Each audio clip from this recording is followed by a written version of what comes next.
अस्सलाम वालेकुम दोस्तों। अब्बास सिवाग हथ बध के पूरे वसेब दे नाल मुखातिब है।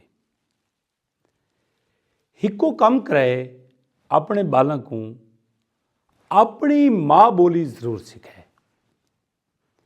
चाहे थोड़ी माँ बोली सराइकी है, चाहे थोड़ी माँ बोली पंजाबी है, या थोड़ी माँ बोली उर्दू है, थोड़ी माँ बोली पश्तो है, थोड़ी माँ बोली सिंधी है, या थोड़ी माँ बोली कोई हो रहे। खुदारा ये जुल्म अपने बालों ते ना करो। ये माँ बोली का इंद नाल बहुत ज़्यादा नुकसान देना पे। हर वालदैन की ख्वाहिश है कि साडा बाल उर्दू बोले, क्योंकि उर्दू साडी कौमी ज़बान डिक्लेयर है। मैं कहना कि बाल को 10 ज़बाना सिखाओ, उर्दू सिखाओ, अंग्रेज़ी सिखाओ, दुनिया की हर ज़बान सिखाओ, लेकिन उनको अपनी माँ बोली ज़रूर सिखाओ। ये जुल्म अपने माला नाल ना करो। ये जुल्म अपने यानी आवन वाली नस्लों नाल ना करो। अपनी माँ बोली नाल दुश्मनी ना करो। क्यों तुसां अपनी माँ बोली को ख़त्म करेंदे पे?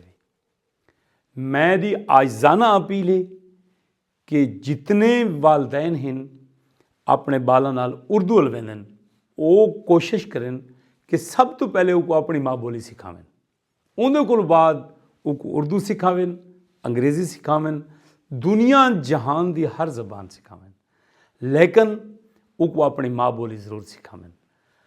अगर वो माँ बोली सीख दी तां वो माँ बोली की बका वास्ते काफ़ी है। वो बोले सी वत उनके बाल अगू तो पंजाबी या सराइकी अलवैसन।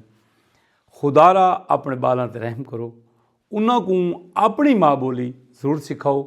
और ये मेरे पैगाम को पूरे वसबे दे विच तुसां फैलावना, ताकि हर नौजवान, हर पढ़ा लिखा बंदा अपने बालों को माँ बोली ज़रूर सिखावे।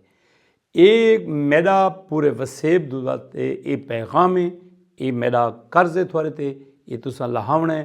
हिके शर्त है कि तुसां पूरे वसेब दे विच ये मेरा सनिया ज़रूर पहुँचावना है। शुक्रिया।